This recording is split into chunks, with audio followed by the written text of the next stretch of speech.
오늘 우리에게 주신 하나님 말씀 데살로니가전서 5장 23절에서 28절까지의 말씀입니다. 한 절씩 교독하겠습니다. 평강의 하나님이 친히 너희를 온전히 거룩하게 하시고 또 너희의 온 영과 혼과 몸이 우리 주 예수 그리스도께서 강림하실 때 흠없게 보존되기를 원하노라. 너희를 부르시는 이는 미쁘시니 그가 또한 이루시리라. 형제들아, 우리를 위하여 기도하라. 거룩하게 입맞춤으로 모든 형제에게 문안하라. 내가 주를 힘입어 너희를 명하노니 모든 형제에게 이 편지를 읽어주라. 우리 주 예수 그리스도의 은혜가 너희에게 있을지어다. 아멘. 리더십에서 일반적으로 이해하는 이론 중에 하나가 한 리더가 새 그룹을 맡은 후에 좋은 영향력을 만들어내기까지 걸리는 시간을 보통 3개월이라고 말을 합니다. 3개월이 된 시점부터 이제 리더와 그룹원들이 만들어낼 수 있는 시너지 역할이 생긴다는 것이죠. 이때가 되어서야 한 명의 리더가 그 그룹원들의 사람들과 함께 잘 맞는지, 잘 워킹이 하는지를 평가가 가능해지는 시기입니다. 아마도 처음에 3개월은 리더나 그룹 모두에게 중요한 시간이 될 겁니다. 그런데 이러한 이론이 모두에게 적용되는 것은 아닌 것 같습니다. 우리가 그동안 묵상해온 데살로니가전서 말씀을 쭉 읽어보면 사도 바울이 데살로니가 교인들에게 영향력을 끼치는 데는 3개월이라는 시간이 필요하지 않았습니다. 고작 3주의 시간, 그들 교회 성도들과 함께 보냈던 시간들이었는데요. 바울이 쓴 편지에는요, 편지를 받는 이들에 대한 영적인 상태를 정확하게 파악하고 있습니다. 그리고 그들에게 필요한 신앙의 권면이 무엇인지를 명확하게 또 전달하고 있습니다.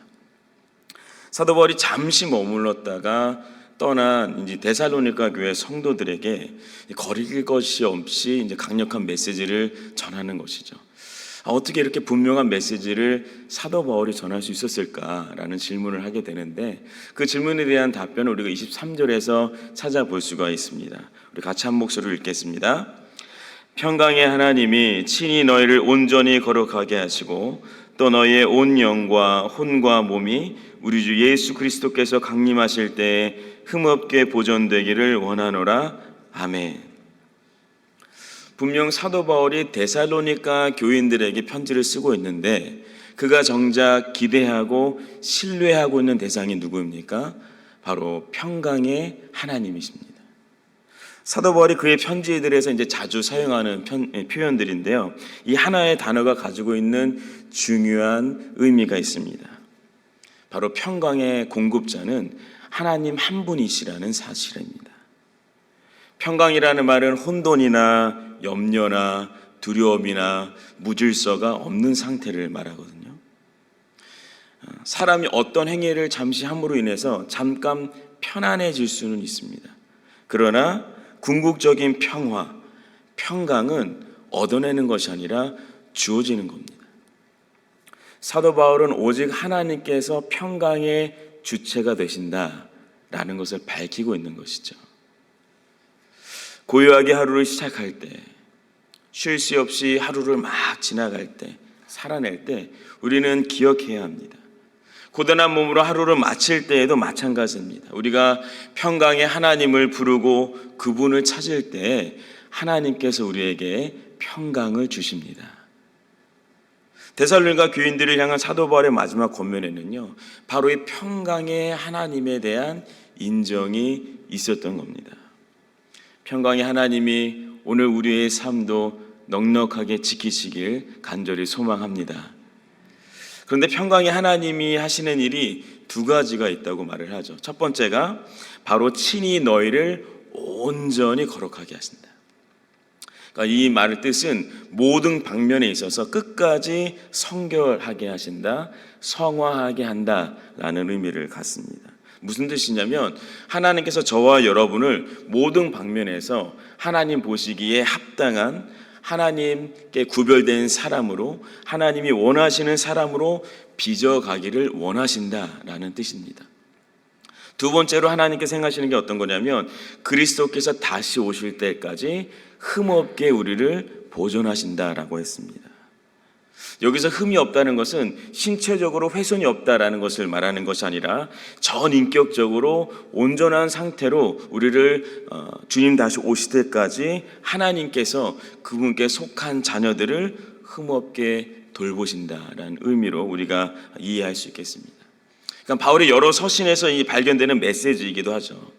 근데 여기서 한 가지 주목해 봐야 하는 건 뭐냐면요, 하나님께서 그분의 선택하신 그 신자들을, 믿는 자들을 모든 방면에서 거룩하게 하시는 일, 그리고 주님 앞에 설 때까지 흠없게 보존하게 하는 그 일을요, 바울은 현재 진행형으로 기록하고 있습니다. 무슨 의미일까요? 예수님께서 우리를 위해 십자가에 달려 죽으심으로 인해서 이제는 우리가 하나님과 화목한 관계가 되었잖아요. 그렇다면 거듭난 존재, 다시 태어난 존재로 살아가는 삶의 증거는 현재의 삶에서 열매로 맺어져야 된다는 겁니다. 우리의 코끝에서 호흡이 멈춰질 때가 돼서야, 그때가 돼서야 숨겨졌던 열매들이 좌르르 맺어지는 게 아니고요, 우리가 살아가는 오늘의 현실에서 하나님과 화목하게 된 그 증거가 열매로 나타난다는 것이죠. 어떤 열매일까요? 사도 바울은 앞선 데살로니가전서 3장에서 이 열매가 어떠한 열매여야 하는지에 대해서 구체화하는 이야기를 합니다. 3장 12절에서 13절의 말씀인데요, 제가 읽겠습니다. 또 주께서 우리가 너희를 사랑함과 같이 너희도 피차간과 모든 사람에 대한 사랑이 더욱 많아 넘치게 하사 너희 마음을 굳건하게 하시고 우리 주 예수께서 그의 모든 성도와 함께 강림하실 때 하나님 우리 아버지 앞에서 거룩함에 흠이 없게 하시기를 원하노라. 아멘. 오늘 본문의 23절의 내용과 내용이 유사한데 어떤 세부적인 내용이 들어가 있습니까? 너희도 피차간과 모든 사람에 대한 사랑이 더욱 많아서 넘치게 하사. 사도 바울은 신자가 주님 앞에 설 때까지 온전케 하시는 그 영역들을요, 불특정으로 애매모호하게 설명하지 않았습니다. 예수 그리스도께서 나를 위하여 모든 것을 다 내어놓으시고 십자가를 감당하시기까지 사랑하신 것처럼 너희도 사랑하는 삶의 열매를 맺으라, 이 이야기를 하는 것이죠. 이 말씀을 읽는데 정말 돋보기 안경을 쓰지 않아도 이 구절이 너무 커다랗게 이게 확 눈에 들어오더라고요. 아마도 이미 거듭나서 신자로 살아가는 저의 삶에서 부족한 열매로 여겨지는 것이라 더 그런 마음이 들었던 것 같습니다. 생각해보면 신앙생활 오래 하면 할수록 주님 안에서 사랑합니다, 이 말 하는 거 웬만하면 누구에게나 할 수 있는 인사이죠. 하지만 여전히 다른 사람들에겐 들리지 않는 혼자만의 단서들이 있긴 합니다. 나의 나됨을 잃지 않으면서 내가 할 수 있는 만큼만, 내가 상대방에게 받은 만큼, 때로는 내 배우자가 하라고 하는 만큼, 이러한 단서들은 내 위주로 생각하면 타당한 조건들입니다.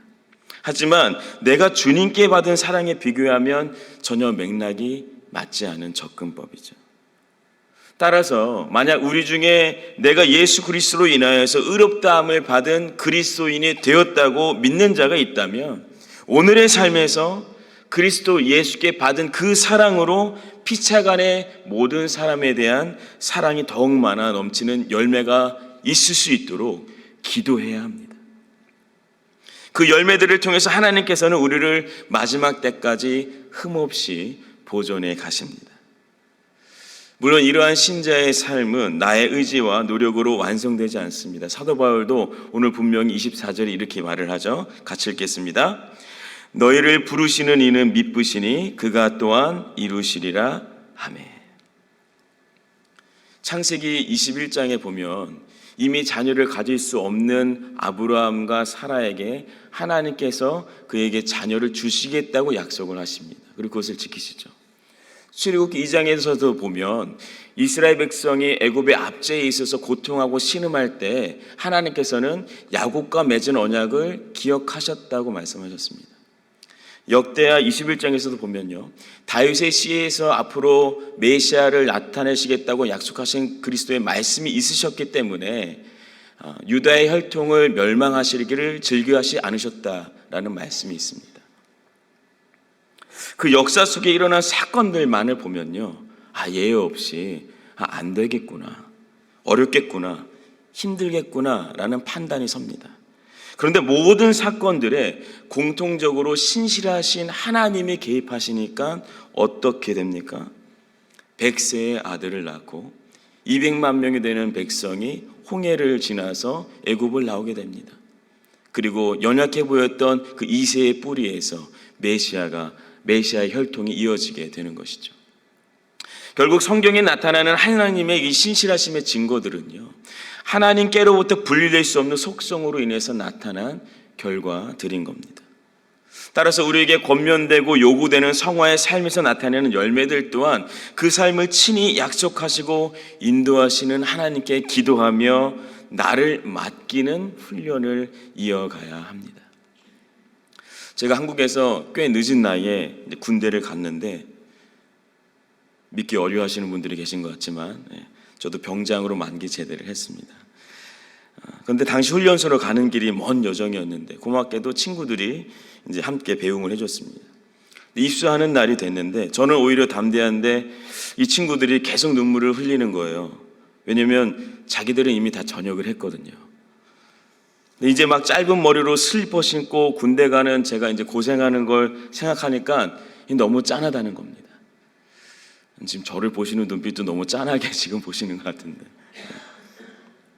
아니 그러면 저를 보내고 나중에 울던지 그런 말을 아예 하지 않으면 되는데 굳이 그거를 제 앞에서 다 얘기를 하는 거예요. 근데 그때 그 어느 누구도 저에게 잘해봐, 잘 될 거야 라는 격려를 하지 않았습니다. 하나님이 함께 하실 거야, 이 얘기를 해주더라고요. 군생을 하면서 그때 격려들이 종종 생각이 났습니다. 피스토스 호칼론, 오늘 우리가 읽은 24절의 말씀을 헬라어 인사로 표현해 본 문장입니다. 여러분을 부르시는 분은 신실하십니다 라는 뜻이죠. 신실하신 하나님께서 저와 여러분을 거룩한 성도의 삶으로 부르십니다. 구별된 삶, 하나님께서 기뻐하시는 삶으로 부르십니다. 부르시는 주님께서 우리를 통해 그 일을 이루실 것을 믿습니다. 오늘 살아보지 않은 하루가 그 복된 여정의 필수 과정임을 생각할 때 사랑의 열매가 우리 가정에 맺어지기를 원합니다. 우리의 생업과 삶의 크고 작은 여러 자리에서 신앙의 열매로 그리스도께서 나를 사랑하신 그 사랑이 나의 말과 나의 행함과 또 나의 생각 속에서, 나의 마음가짐 속에서 경험되기를 소망합니다. 그러할 때 오늘의 그 하루의 순간을 통해서, 오늘의 우리의 하루의 삶의 모든 자리를 통해서 하나님께서 반드시 우리를 흠없이 주 예수 그리스도 다시 오실 때까지 보존하는 하루로 오늘도 이끄실 것을 믿습니다. 오늘도 우리를 통해 예수 그리스도의 십자가가 영광 가운데 증거되기를 주님의 이름으로 축복합니다.